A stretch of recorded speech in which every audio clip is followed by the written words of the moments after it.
Y si ustedes se han dado cuenta, en las últimas reuniones, en los últimos cultos, yo he estado hablando mucho acerca de interiorizar verdades, de confesar fe, de confesar victoria, de creernos lo que la Biblia dice que somos. Hemos hablado de cómo el Señor nos llamó a tener paz, a vivir bajo la bendición de Dios, a tener la tranquilidad del Señor, de poder vivir en victoria, de no tener miedo de nada ni de nadie, etcétera, etcétera. Si ustedes repasan y escuchan los últimos cultos, hemos ido en esa línea de no tener miedo, de no tener preocupaciones de lo que va a pasar ni en el presente ni en el futuro, porque somos más que vencedores, porque el Señor está con nosotros, porque es nuestro pastor, porque nada nos faltará. Y he estado enfatizando estas verdades, y yo espero que a estas alturas pues ustedes se las crean, ¿sí o no? ¿Cuántos dicen amén? Amén, muy bien.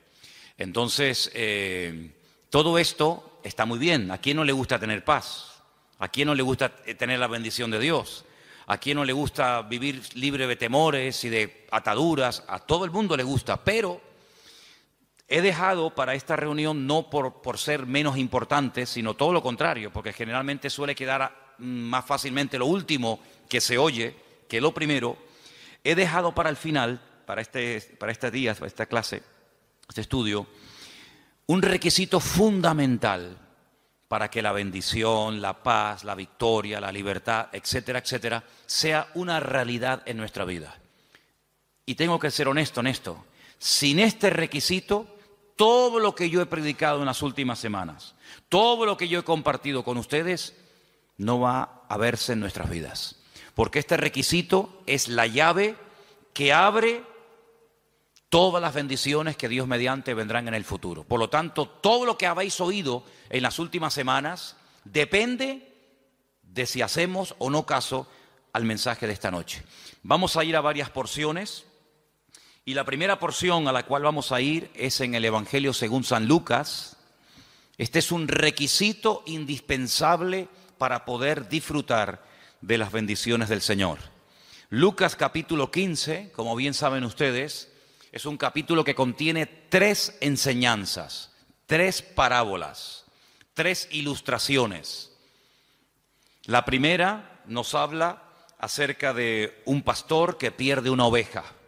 No para hasta encontrarla, va a buscarla, y cuando la encuentra, la carga sobre sus hombros, regresa gozoso y comparte la bendición con sus amigos, sus familiares y sus vecinos.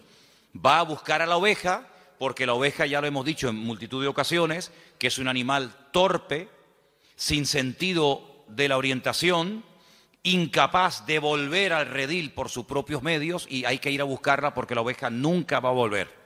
No es como una paloma mensajera, o como un perro, o como cualquier otro animal que lo dejas y él sabe volver por el rastro, por el olfato, por lo que sea. La oveja no. Lo segundo que se pierde en el capítulo 15 es una moneda, algo inanimado. La moneda no va a aparecer por sí misma, hay que buscarla, hay que ver dónde está. Y dice la Biblia que cuando esta mujer encuentra la moneda perdida, bueno, la alegría es tremenda, y nuevamente comparte la alegría, el gozo y la bendición con los que la conocen y con los que sabían el problema que la mujer tenía, que había perdido dinero. Sin embargo, lo tercero que se pierde no es ni un animal, ni un objeto inanimado como una moneda, sino se pierde un ser humano, se pierde un hijo. Y en este caso no vemos, como en el caso del pastor que fue a buscar la oveja perdida, ni vemos al padre como la mujer que busca la moneda. Vemos que el padre no va detrás del hijo, por una sencilla razón, porque ese es el camino que de momento su hijo ha escogido. Y lo que vemos en esta parábola, hay muchas enseñanzas, pero una de las cosas fundamentales que vemos en esta parábola, la famosa parábola del hijo pródigo, es que el padre no va en contra de la voluntad del hijo, aunque la voluntad del hijo no es correcta. Es decir, el hijo sí tiene voluntad propia. El hijo decidió marcharse y cuando quiera las puertas estarán abiertas, pero es el hijo el que tiene que reflexionar, es el que tiene que pararse y decir: he cometido una equivocación, me he equivocado, no he hecho correctamente. Y dice entonces en Lucas capítulo 15, a partir del versículo 17, algo muy interesante, y voy a leerlo. Lucas 15, 17. Volviendo en sí, el hijo pródigo, el que se marchó, dijo: ¿cuántos jornaleros en la casa de mi padre tienen abundancia? Abundancia de pan, y yo aquí perezco de hambre. Me levantaré e iré a mi padre y le diré: Padre, he pecado contra el cielo y contra ti. Sigo, versículo 19. Ya no soy digno de ser llamado tu hijo. Hazme como a uno de tus jornaleros. Levantándose vino a su padre, y cuando aún estaba lejos, lo vio su padre y fue movido a misericordia. Y corrió y se echó sobre su cuello y le besó. Y el hijo le dijo: Padre, he pecado contra el cielo y contra ti, ya no soy digno de ser llamado tu hijo. Pero el padre le dijo a sus siervos: escuchen, sacad el mejor vestido y vestidle. Poned un anillo en su mano, calzado en sus pies, y traed el becerro gordo y matadlo, y comamos y hagamos fiesta. Porque este es mi hijo, muerto era y ha revivido, y se había perdido y es hallado, y comenzaron a regocijarse. El elemento, el punto fundamental para recibir toda bendición de parte del Señor es el arrepentimiento. Eso es lo que cambia todo, el arrepentirse. Parece fácil, ¿no? Parece algo muy sencillo, pero a veces hay vidas que se les ha hablado, se les ha testificado, se les ha dicho de todas las formas habidas y por haber, pero no quieren arrepentirse. Y la palabra del Señor dice que el Señor es paciente y misericordioso con todos, esperando que todos, no unos cuantos, todos procedan al arrepentimiento. Dice que en los últimos tiempos algunos le dirán a los creyentes: hermano, pero el Señor tarda mucho en venir. Y la respuesta que tenemos que dar ante semejante pregunta es: no, el Señor no está tardando.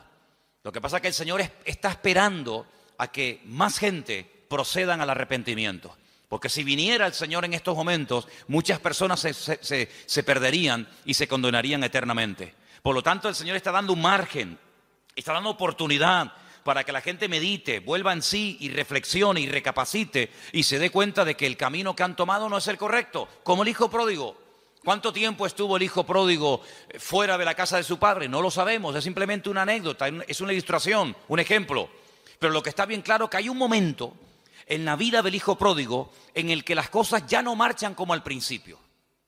Hay un momento en la vida del hijo pródigo que dice: yo antes comía mejor que ahora, yo antes vivía mejor que en estos momentos, yo antes tenía un nivel de vida que lo he perdido, y lo he perdido por mi mala cabeza, lo he perdido por mi rebeldía, por mi orgullo, por mi desobediencia, y reconozco que me he equivocado. Gloria a Dios, gloria a Dios. Pero podía haber estado el resto de su vida reconociendo que se había equivocado, pero seguía ahí. Pero lo bonito de esta historia es que este chico vuelve en sí, recapacita, reconoce que se ha equivocado, que como una oveja perdida se ha descarriado, pero toma una decisión: me levantaré y daré marcha atrás. En vez de seguir avanzando hacia la nada y hacia el precipicio más absoluto, andaré sobre mis pasos, iré a la casa de mi padre y le pediré perdón. Confesaré mi pecado. No diré: bueno, padre, aquí estoy. No. Sino le diré: he pecado.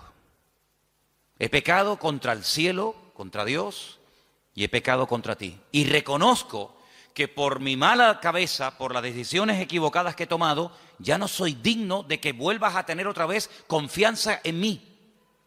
Reconozco que si tienes misericordia y me quieres admitir, y si me haces como a un jornalero, en vez de tratarme como hijo, como a un jornalero, tienes todo el derecho del mundo de poder hacerlo. Porque mi testimonio ha sido pésimo. He desacreditado tu nombre y he sido un mal hijo. Y dice la palabra de Dios que este chico se levanta, no solamente se arrepiente, sino que él está dispuesto a dar la cara. Él está dispuesto a decirle a su padre todo lo que les acabo de decir. Y entonces cuando el padre ve que hay un verdadero y genuino arrepentimiento, un deseo de cambiar, un deseo de hacer las cosas decentemente y con orden, lo interrumpe. Porque ya no es él el que tiene que decirle al padre lo que tiene que hacer. Tu parte Lo que te corresponde a ti es arrepentirte, pedir perdón, pero yo sabré lo que tengo que hacer, si tratarte de una manera o tratarte de otra, si mandarte al campo a trabajar como a un jornalero más o darte otra oportunidad. Y el padre optó por darle una oportunidad, otra más. Le pone unas ropas nuevas, no saca lo peor, sino dice el mejor vestido. Lo mejor que haya en casa, vestir a mi hijo, porque él es la imagen de lo que yo soy, por lo tanto él tiene que dar una imagen digna.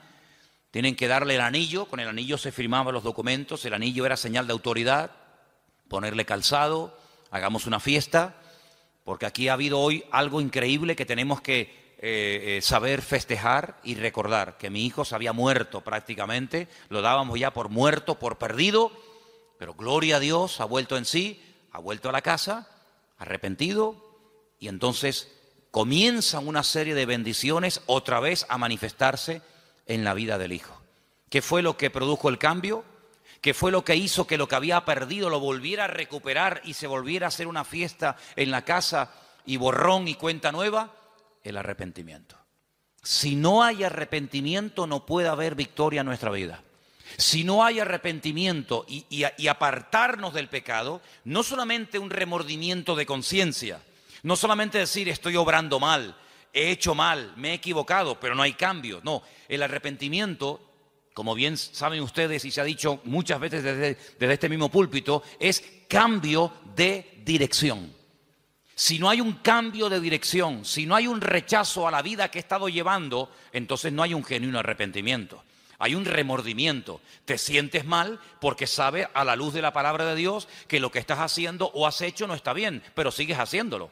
El arrepentimiento genuino es el que lleva a la persona a reconocer su error, pero a querer rectificar, a cambiar de dirección y a empezar una vida completamente alejada del pecado que hasta ese momento lo ha estado dominando. Entonces vemos en el hijo pródigo que él vuelve en sí, recapacita, retorna a la casa del padre, pide perdón y automáticamente, gloria a Dios, una lluvia, una cascada de bendiciones comienza a ser derramada sobre la vida de este muchacho, porque vemos que el arrepentimiento es la clave para toda bendición de nuestra vida. ¿Cuántos dicen amén?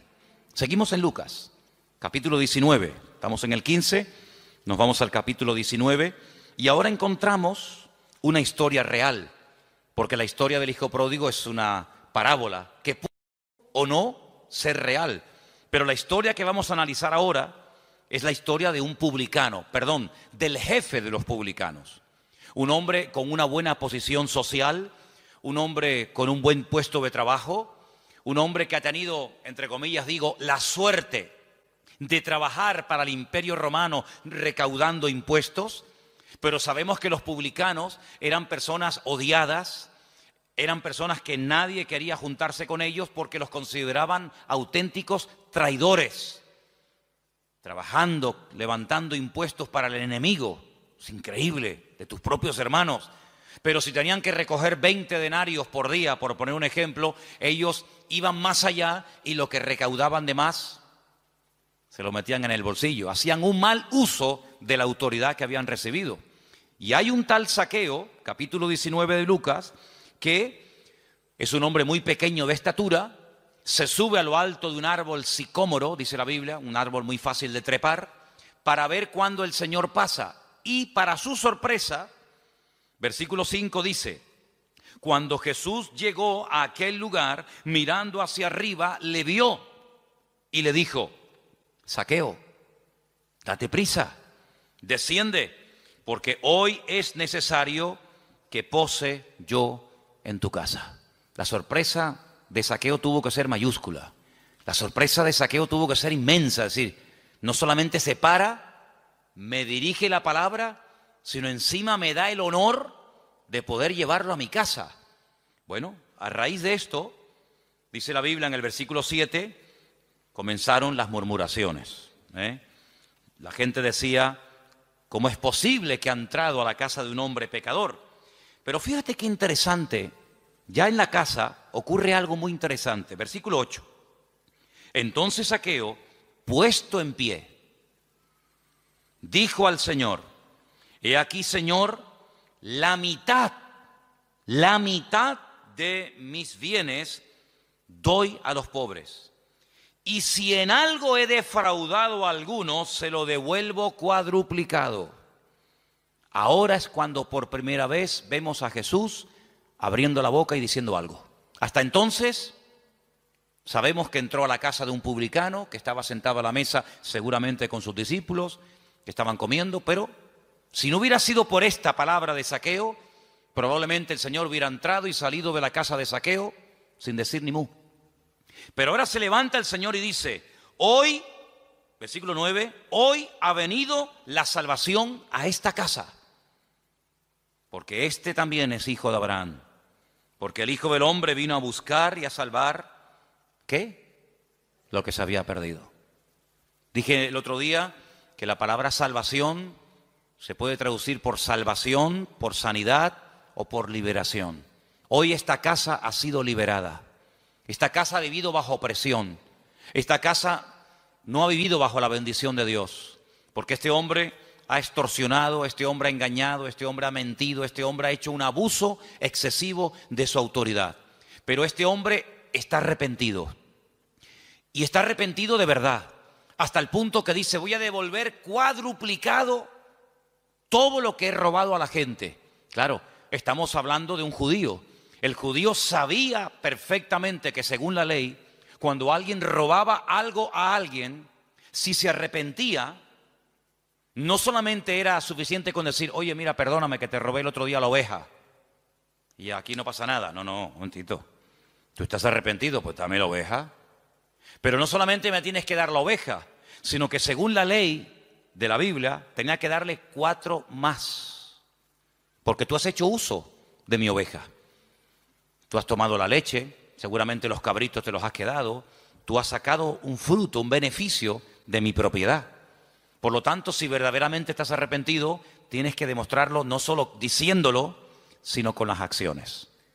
Porque una imagen vale más que 1000 palabras y porque por sus frutos los conoceréis. Entonces no es suficiente con que tú ahora te hagas el niño bueno y te levantes en medio de la comida para que todo el mundo te oiga y te digan, qué buen hombre, qué buena persona.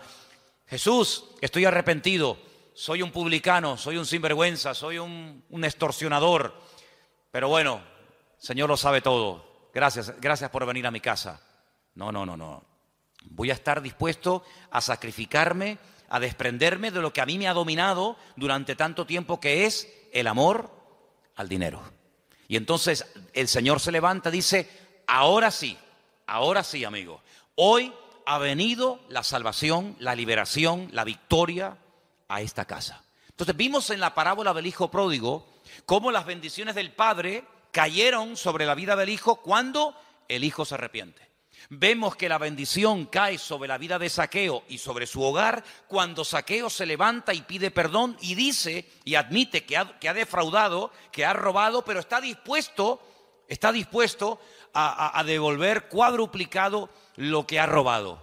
Pero hay más ejemplos en la Biblia. En el libro de los Hechos, el capítulo 2, precisamente yo leía hoy esta porción y me llamó muchísimo la atención. Hechos capítulo 2, a partir del verso 36, cuando es derramado de una forma sobrenatural el Espíritu de Dios sobre aquellos que estaban en aquel lugar, muchas personas se rodean la casa y Pedro se pone en pie y dice, amigos, hermanos, que nos habéis escuchado hace unos instantes hablar en diferentes idiomas y los habéis entendido porque ustedes saben perfectamente lo que hemos dicho, aunque nosotros no tenemos ni idea de lo que hemos dicho, porque hemos hablado en otras lenguas, según el Espíritu nos da que hablase. Pues quiero decirles que nosotros primero no estamos borrachos. Esto no es efecto del alcohol, porque el alcohol no produce estos efectos. Si fuera así, hermanos, acéptenme esta broma.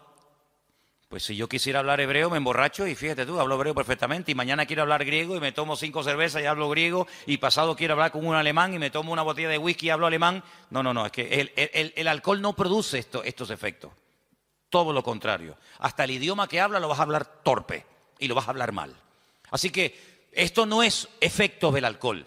Lo que aquí ha ocurrido, que ustedes acaban de oír y ver, esto es el cumplimiento de una palabra que estaba escrita nada más y nada menos que por Joel, por el profeta Joel, que dijo que en los postreros días el Señor derramaría de su Espíritu Santo sobre las personas.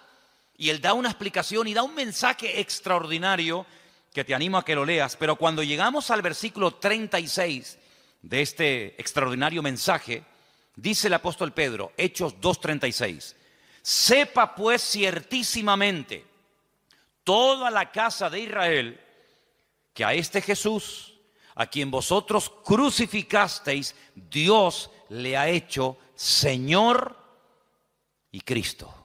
Le ha hecho la máxima autoridad y lo ha nombrado como el Mesías. Este al que ustedes mataron, este al que ustedes rechazaron y crucificaron. Esa fue la reacción de los hombres, pero la reacción de Dios es que Dios lo ha levantado y lo ha hecho Señor y lo ha hecho Cristo. Y dice en el versículo 37, al oír esto, es muy fuerte, se compungieron de corazón y le dijeron a Pedro y a los otros apóstoles, varones hermanos, ¿qué haremos? Hemos metido la pata, nos hemos equivocado, hemos matado al Mesías, hemos matado al enviado de Dios. ¿Hay remedio? Bueno, yo dije hace poco en un mensaje que el diablo es un experto en cerrarte puertas y en oprimirte y en agobiarte y en pintarte un panorama catastrófico donde no ves salidas, ni puertas, ni ventanas, ni respuestas, ni nada. Pero nuestro Dios es un experto, aleluya, en mostrarnos la realidad, pero en darnos respuestas, en darnos salidas y en darnos soluciones. Cuando ellos dicen, bueno, ¿y ahora qué hacemos? Pues el apóstol Pedro dice algo increíble, versículo 38, arrepentíos y convertíos. Dice el versículo 38, cada uno de vosotros en el nombre de Jesucristo para el perdón de vuestros pecados y recibiréis el don, el regalo, la dádiva del Espíritu Santo como nosotros. Y después les habla de la promesa. Dice, mira, esta promesa que dio Joel, que se ha cumplido hoy, no solamente es para nosotros, sino es para ustedes también. Y para cuantos el Señor nuestro Dios llamare. Y entonces dice que ese día se arrepintieron, se convirtieron, cambiaron de vida, se bautizan y automáticamente entran a formar parte de la iglesia, del cuerpo de Cristo, de la iglesia del Señor. Es decir, estamos viendo ejemplos de cómo las bendiciones del Padre se derraman sobre el Hijo pródigo cuando éste se arrepiente. Estamos viendo cómo la bendición llegó al hogar de Zaqueo cuando éste se arrepiente y está dispuesto a cambiar. Y estamos viendo ahora una enorme multitud de personas dolidas, compungidas, digamos, diciendo, madre mía, la que hemos liado, ¿ahora qué hacemos? Pero el apóstol Pedro le dice, arrepiéntanse, cambien, conviértanse. Y automáticamente la bendición de Dios también será vuestra y caerá sobre vuestras vidas y sobre vuestras cabezas. Entonces estamos viendo cómo para recibir las bendiciones, para vivir en paz, para tener libertad, para tener gozo y para que el Señor esté a nuestro lado, tiene que haber previamente un reconocimiento de nuestra culpa, de nuestro pecado, confesarla pidiendo perdón delante del Señor y cambiar automáticamente. De lo contrario, la palabra que oímos, si nos toca, nos convence, nos redarguye de pecado y no cambiamos, al final la palabra, en vez de convertirse en una herramienta de bendición, se va a convertir en una herramienta de condenación. Porque la palabra viene para convencerte de pecado. Si te convence de pecado, si te redarguye el Espíritu de Dios, cuando escuchas la palabra y cambias y te arrepientes, gloria a Dios. Pero ¿y si no te arrepientes? Dice, ya no hay más ofrenda por el pecado, ya no se puede hacer nada más. No vamos a decirle al Señor que suba otra vez al madero y que muera otra vez. Eres tú el que no quieres cambiar, eres tú el que no te quieres arrepentir. Y todo el futuro maravilloso y todas las bendiciones que el Señor tenía para tu vida, tú lo estás echando a perder con tu falta de arrepentimiento y de una genuina conversión delante del Señor. ¿Cuántos dicen amén? Vamos a ir a algunos pasajes, otros pasajes del Nuevo Testamento para ir fortaleciendo todo esto y espero que esté quedando claro, ¿verdad? Segunda de Corintios, capítulo 2, versículo del 5 en adelante. Segunda de Corintios, capítulo 2, versículo 5. Para entender esta porción, tengo que decirles que en la primera carta, el apóstol Pablo le dice a la iglesia que tienen que expulsar, echar de la congregación a un hermano, a un creyente, a un hombre, a una persona que a Pablo le han informado que está en fornicación y que está nada más y nada menos que con su madre o con su madrastra, como algunos comentaristas opinan. Cuando el apóstol Pablo le dice, mira, es que hay un hermano en la iglesia, o uno que dice que es creyente en la iglesia, y resulta que está cometiendo un pecado terrible, y le dice, mira, algunos comentarios dicen que era realmente con su madre, cosa que nos puede resultar escandaloso hoy en día, pero que en aquellos tiempos la depravación era tan terrible que era normal, ¿eh? O otros comentarios dicen que podía ser la segunda esposa de su marido, con su madrastra. Bueno, da igual, madre o madrastra. El apóstol Pablo dice, bajo ningún concepto voy a permitir que en esa congregación que ha costado tanto sacrificio levantar, se produzca semejante mal testimonio. Y el apóstol Pablo dice algo tremendo, dice, eso que ese hombre está haciendo, yendo a la iglesia, no lo hacen ni los inconversos. Ese pecado es tan terrible, tan vergonzoso, que ni los gentiles hacen eso que este hombre está haciendo. Por lo tanto dice, juntaos, y yo en espíritu me junto con vosotros, y expulsad a este personaje de la iglesia, entregárselo a Satanás, para que el diablo lo sacuda, para que se dé cuenta de la barbaridad que está haciendo, que está causando un pésimo testimonio dentro de la congregación, y bueno, que el Señor tome medidas. Se ve que lo expulsaron y este hombre recapacitó, este hombre reconoció su pecado, y ahora en el capítulo 5 de Segunda de Corintios, capítulo 2 de Segunda de Corintios, del versículo 5 en adelante, dice Pablo, Segunda de Corintios 2:5, si alguno me ha causado tristeza, no me la ha causado a mí solo, sino en cierto modo, por no exagerar, a todos vosotros, evidentemente. Le basta a tal persona esta reprensión hecha por muchos. Así que al contrario, vosotros más bien debéis perdonarle y consolarle para que no sea consumido de demasiada tristeza, por lo cual os ruego que confirméis el amor para con él. Porque también para este fin os escribí, para tener la prueba de si vosotros sois obedientes en todo. Al que vosotros perdonáis, yo también, porque también yo lo he perdonado. Si en algo he perdonado, por vosotros lo he hecho en presencia de Cristo, para que Satanás no gane ventaja alguna sobre nosotros, pues no ignoramos sus maquinaciones. Si lo que él dice que se haga en Primera de Corintios, que es expulsar a este hombre de la congregación, en la segunda carta que le escribe a la iglesia de Corinto dice, ahora este hombre ha pedido perdón, este hombre ha reconocido su pecado, y ahora lo que tenemos que hacer es perdonarlo, consolarlo, volver a admitirlo en el seno de la iglesia, y si ustedes lo admiten, yo también. Si ustedes lo perdonan, yo también lo perdono. Y hacerlo pronto para que no le consuma la tristeza. Cuando una persona es reprendida, exhortada, puesta temporalmente en disciplina, esa disciplina tiene que surtir un efecto. Tiene que haber un cambio en esa persona. La disciplina no es punitiva, es decir, la disciplina no es para machacarte como la justicia del mundo. Cometes un delito y te meto en la cárcel. Me da igual si estás casado, si lloras, si coges una depresión, si comes bien, si comes mal, si tienes frío, si tienes hambre. A la justicia le da exactamente igual. El que la hace, la paga. Pum, al talego, fuera, se acabó. Sin embargo, la justicia de Dios no es punitiva, es con el objetivo, se aplica con el objetivo de restaurar. Se aplica con el objetivo de que la persona abra los ojos y se dé cuenta de que por ahí vas mal, amigo, de que esa no es la voluntad de Dios, que Dios nos ha llamado a vivir en santidad, y que cuando un miembro del cuerpo causa un mal testimonio, en cierto sentido, toda la iglesia está causando un mal testimonio, porque juzgan y sacan conclusiones equivocadas por la culpa de uno. Entonces el apóstol Pablo, viendo que la iglesia ha hecho lo que le dijo Pablo que hiciera, y viendo que este hombre se ha arrepentido, dice, volver a admitirlo.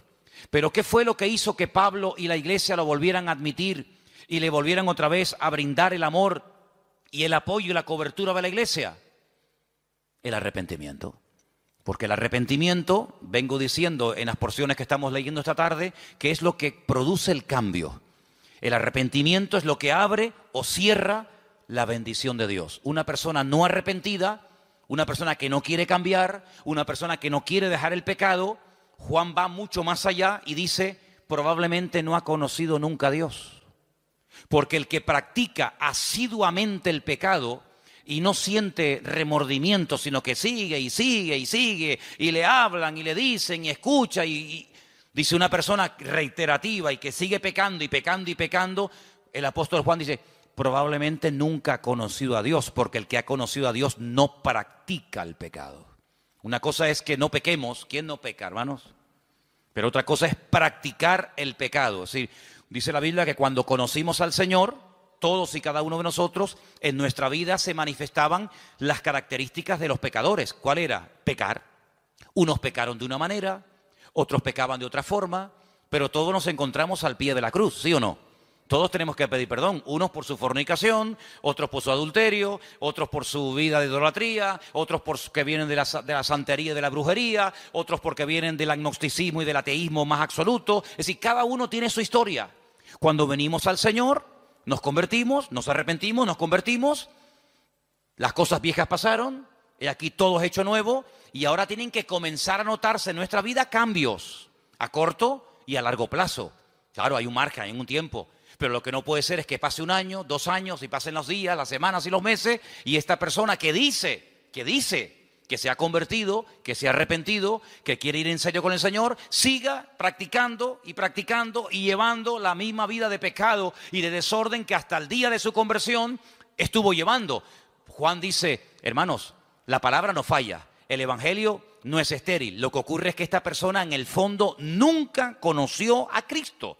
Nunca nació de nuevo. Le gusta la iglesia, le gusta el evangelio, le gusta el ambientillo de los creyentes, pero no ha nacido de nuevo.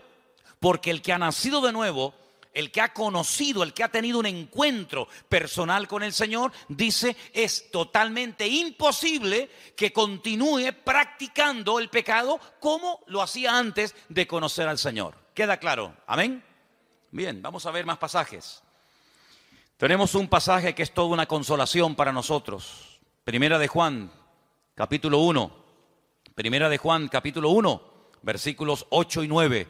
Un texto que nos da una esperanza y una tranquilidad tremenda a nuestros corazones. Dice la palabra así: si decimos que no tenemos pecado, nos engañamos a nosotros mismos. Y la verdad no está en nosotros.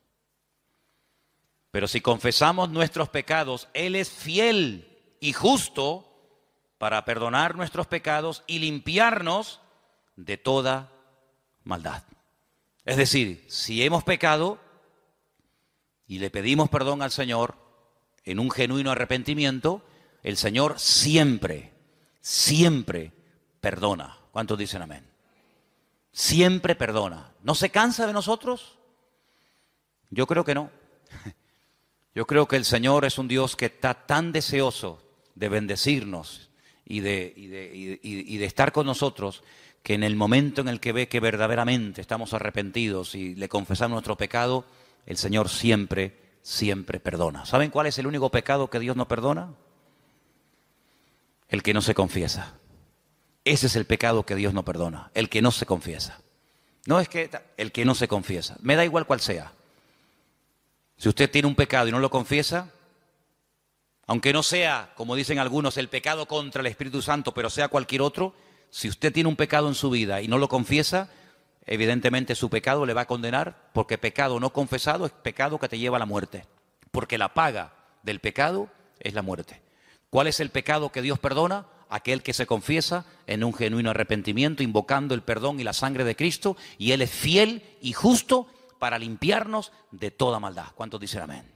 Seguimos en Juan, capítulo 2, verso 1. Hijitos míos, estas cosas os escribo para que no pequéis. Ese es el objetivo, que no pequemos. Pero si alguno hubiere pecado, abogado tenemos para con el Padre. ¿A quién? A Jesucristo. Esa palabra abogado es la misma palabra que aparece en Juan cuando dice consolador, paracleto. Tenemos un abogado delante del Padre que es Jesucristo el justo. Él es la propiciación, una palabra un poco rara, ¿no? Él es nuestro sustituto, el que ocupó nuestro lugar. Eso es lo que es propiciación.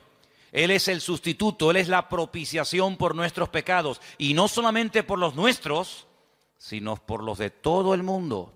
En esto sabemos que nosotros le conocemos, si guardamos sus mandamientos. Hay alguien que pueda decir, yo le conozco, yo sé, yo he tenido un encuentro con el Señor y no guarda sus mandamientos, es decir, su palabra. Esa persona es mentirosa, miente, y la verdad no está en él. Pero el que guarda su palabra, en este verdaderamente el amor de Dios se ha perfeccionado. Por eso sabemos que estamos en él. Nuestros deseos cambian.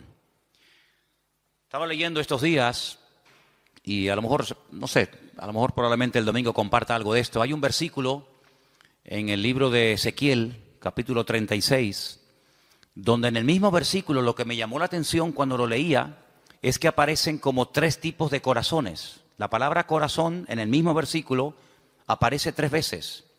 Dice, yo les daré un corazón nuevo. Yo quitaré el corazón de piedra de vosotros y os daré un corazón de carne. En el mismo versículo, corazón nuevo, corazón de piedra y corazón de carne. Estoy preparando algo, no sé, a lo mejor lo comparto el domingo, no sé, ya se darán cuenta si lo hice así o no. Pero lo que está bien claro es que el Señor, cuando viene a nuestra vida, nos cambia nuestros sentimientos, nuestros impulsos, nuestras emociones. Y en eso se conoce que una persona verdaderamente ha nacido de nuevo. No es que no pueda ser tentado, sino que no lleva una vida de desorden como la ha estado llevando hasta que llegó el punto en su vida de conocer al Señor. Se ha arrepentido, ha reconocido que eso no le agrada a Dios, y no es que se arrepiente por miedo al infierno, no. No es que se arrepiente por miedo al castigo eterno, no, sino que se arrepiente porque conoce y ama a Dios y no quiere ofenderle. Eso es una cosa muy diferente. No es que el niño se porta bien porque si se porta mal no le dejo jugar con la bicicleta. Entonces, como quiere jugar con la bicicleta, él se porta bien, pero si fuera por él se portaría mal. Pero como quiere jugar con la bicicleta, entonces se porta bien. Pero el verdadero Hijo de Dios no deja de pecar por miedo al castigo, sino el verdadero nacido de nuevo deja de pecar porque ama tanto a Dios que no quiere ofenderle, ni quiere hacer nada que no haría el Señor y que ofendería la santidad y la grandeza del Señor. ¿Cuántos dicen amén? Ahora, puede ser que como creyentes se peque, claro, cómo no, somos seres humanos y dice la Biblia que el espíritu está pronto y la carne es débil. ¿Qué ocurre entonces? Santiago, la carta a Santiago, hay un texto muy bonito en el capítulo 5, casi al final de la carta de Santiago, en el capítulo 5, 19 y 20. Escucha bien porque es un versículo muy interesante y espero que captes el espíritu de la letra. No solamente la letra, sino el espíritu de la letra. Santiago 5, versículos 19 y 20 dice, hermanos,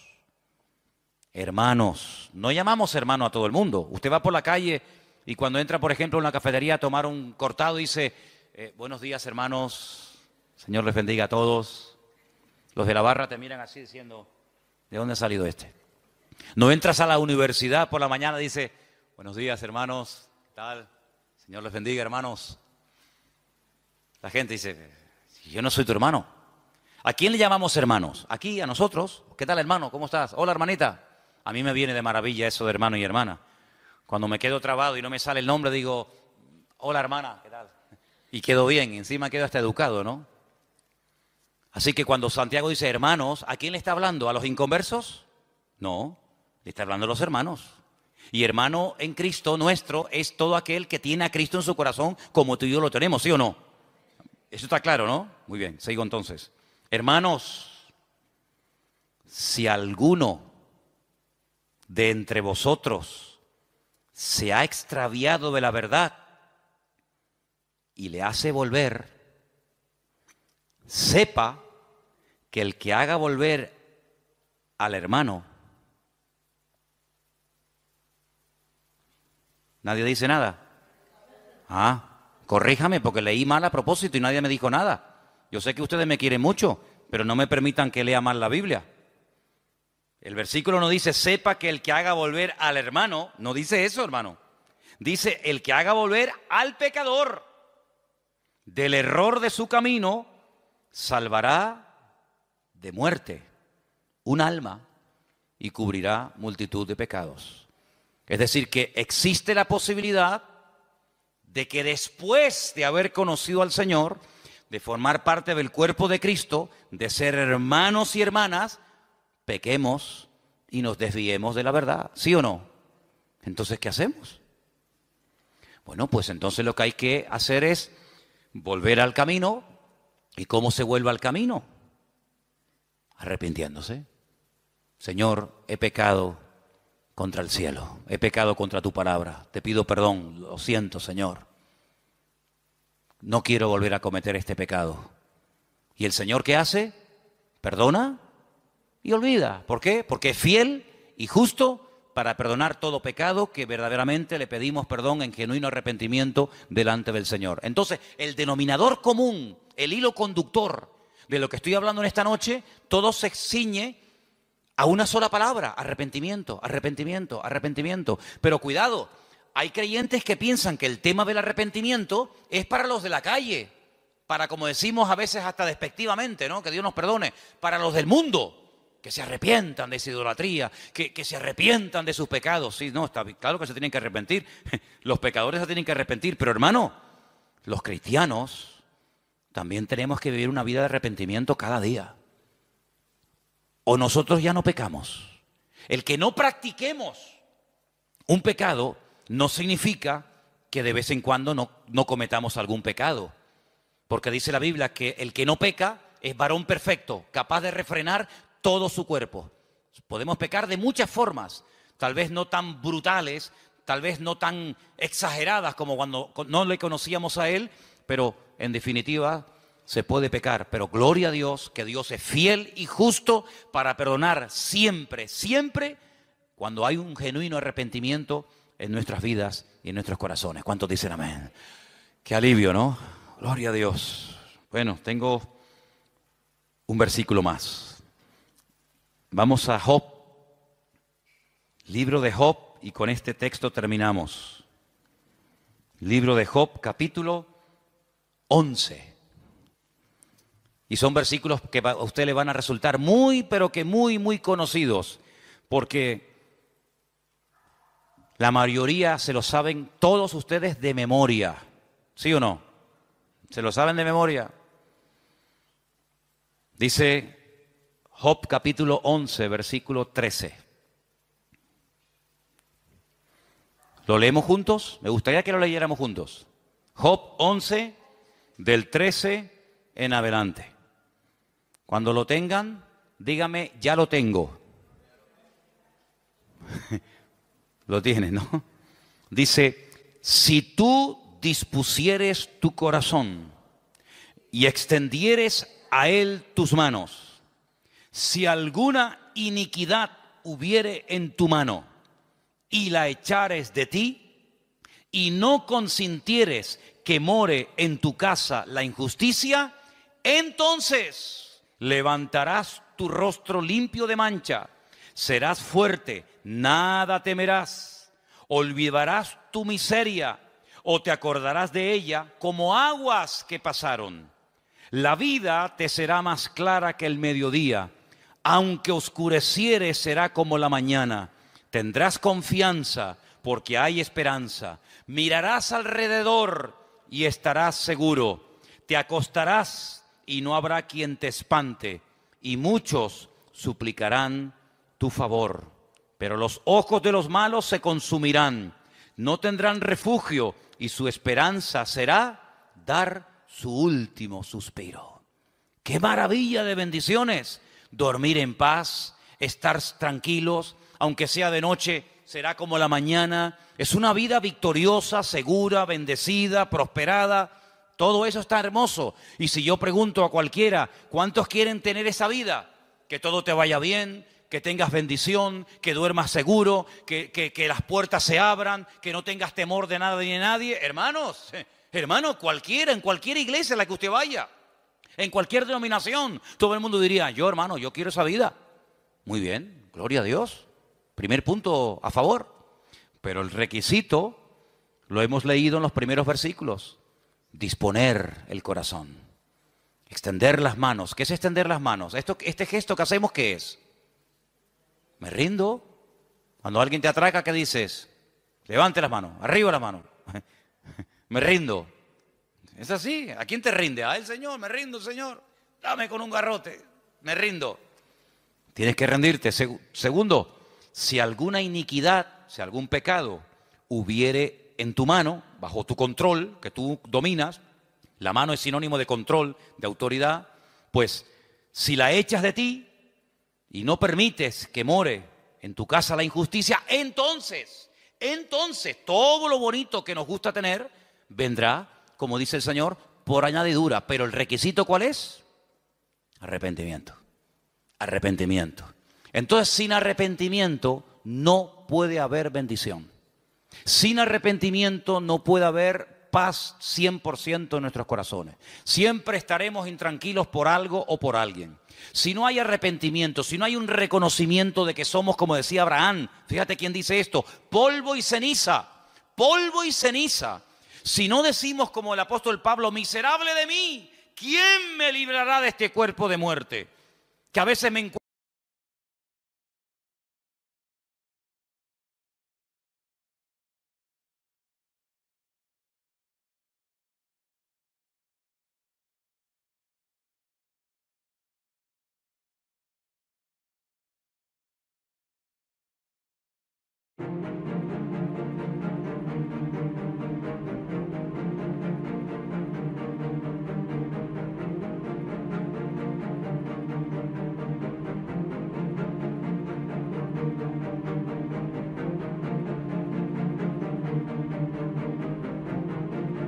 Miserable de mí, si no tenemos el espíritu de Isaías que decía, ay de mí, que siempre hombre inmundo de labios han visto mis ojos al Rey de Gloria. Si no tenemos esa actitud de temor, porque eso se llama temor, temor a Dios. Si perdemos ese temor, entonces ¿qué somos? ¿Qué somos entonces? Cuando dice la Biblia que el principio, no el final, no es una meta, bueno, a ver si la alcanzamos, hermanito, no, el principio, el Bereshit, el principio de la sabiduría, ¿qué es? El temor a Dios. Y otro versículo también muy parecido en Proverbios dice que el principio de la sabiduría es aborrecer el mal. Entonces, hermano, las bendiciones, gloria a Dios, ahí están. Pero si hemos sido llamados para ser personas bendecidas, si hemos sido llamados para tener al Santo de los Santos con nosotros 24 horas al día, si hemos sido llamados para vivir con gozo, con libertad, con quietud, con calma. Dice, en el mundo tendréis aflicción, pero confiad, yo he vencido al mundo. Pero bueno, ¿y entonces por qué a veces no hay esa paz, no hay esa bendición? Bueno, pues porque a veces pecamos, pero cuidado, y quiero dejar bien claro esto, porque a veces nosotros podemos llegar a presumir o a sentir una falsa seguridad porque decimos, pero si yo no estoy pecando. No estoy pecando porque mira, no hago ni esto, no hago aquello, no hago tal, no hago cual, no sé qué. Y metemos el pecado en una parcela donde decimos, no estoy pecando porque no cometo adulterio, porque no fornico, porque no robo, porque ya no me postro ante imágenes, porque no hago. Y entonces yo me creo que como cristiano, como ya dejé de hacer, como ya no hago ciertas y determinadas burradas o barbaridades que hacía, pues ya no estoy pecando.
porque hemos aprendido a no hacer lo malo. Eso ya lo sabemos. ¿O tendremos otra vez que repetir lo que está mal? No. Pero el que sabe hacer lo bueno y no lo hace, pues dice la Biblia que también está pecando. Es decir, una cosa es pecar por acción, que ya no es nuestro caso, pero en nuestro caso es muy peligroso el estar pecando por omisión. Saber que tengo que hacer algo y no lo estoy haciendo. Puedo decir, Señor, mira, yo no estoy adorando imágenes. ¿No me faltaría más? Que a estas alturas todavía estemos con este rollo. Pero es que de eso no tienes que presumir. Porque tú sabes, porque mi espíritu mora en ti, que la idolatría, la brujería, la hechicería, etcétera, todo eso es pecado. Pero mi pregunta es, ¿tu vida en qué se ha convertido? ¿En una vida de estancamiento, en una vida de no peco, no hago nada, vivo como en una burbuja herméticamente? ¿O mi vida es una vida activa donde sé que tengo la obligación de hacer ciertas y determinadas cosas y las estoy haciendo? Porque también se puede pecar de esa manera. Claro, los inconversos no pecan de esa manera. Los inconversos directamente pecan por acción. Pero el creyente muchas veces peca por omisión. Y es un área de la vida en la que de vez en cuando, como dice Pablo, examinaos, probaos a vosotros mismos. A veces estáis haciendo las cosas decentemente y con orden. No haciendo lo malo, porque eso ya está más que superado, porque eso forma parte del pasado, sino si ahora estáis cumpliendo con tu ministerio, aportando tu don, aportando tu habilidad al cuerpo de Cristo, si estás dando fruto, porque la Biblia dice que el que no da fruto se le corta, pero el que da fruto se le sigue podando, se le sigue tratando para que dé aún más fruto. Luego nuestro nivel de poder pecar ahora ya no está en el nivel inferior del pecado de acción, porque eso lo tenemos claro, sino que ahora podemos estar en un nivel muy sutil donde decimos no estoy pecando de acción, pero cuidado, podemos estar pecando de omisión. Por lo tanto, el arrepentimiento, hermano, el arrepentirnos cada día es fundamental para que la bendición de Dios no se vaya de nuestra vida, sino que podamos ser un pueblo bendecido, usado y prosperado por la mano del Señor. ¿Cuántos dicen amén? Así que vamos a orar en esta tarde, ¿les parece? Tomen nota de este mensaje. Recuerden que el arrepentimiento es la clave. Que el pecado corta la comunión con Dios, le da lugar al diablo y se pierden las bendiciones del Señor. Pero el arrepentimiento hace que la mano del Señor esté sobre nuestra vida. El arrepentimiento marca la diferencia. Y si en este día hemos cometido algún pecado de acción o de omisión, pienso que ahora es el momento ideal para pedirle perdón al Señor y decirle, Señor, perdóname por lo que hice o por lo que tenía que haber hecho y no hice. Perdónanos, Señor, por los pecados que cometemos por acción o por omisión. Tú eres fiel y justo para perdonarnos de todo pecado, dice tu palabra. Es la Biblia, es la palabra de Dios, la creemos. Y pedimos en esta tarde que nos limpies, que nos perdones de todo pecado. Tú sabes, Señor, si el arrepentimiento, la petición es genuina o no. Tú sabes si el deseo es genuino o no. Por eso yo te pido, Señor, que en esta tarde esa paz que sobrepasa todo entendimiento humano sea la confirmación de ese perdón en nuestra vida, porque la sangre de Jesucristo nos limpia de todo pecado. Invocamos esta tarde esa sangre preciosa, invocamos esta tarde ese perdón del cielo y pedimos que tu pueblo aquí presente sea un pueblo que esté bajo la cobertura de tu mano poderosa. Y todos los hermanos y hermanas que verán, Dios mediante este mensaje, te pedimos también por ellos, para que vivamos una vida de proximidad, de arrepentimiento genuino cada día a la presencia de nuestro Dios. Guárdanos del maligno, apártalo de nuestro camino, para que podamos siempre estar atentos y no darle lugar al enemigo. Gracias porque tú siempre perdonas y te alabamos y te glorificamos en esta tarde por esta gran verdad de tu palabra. En el nombre bendito de Jesús, amén y amén. Gloria a Dios.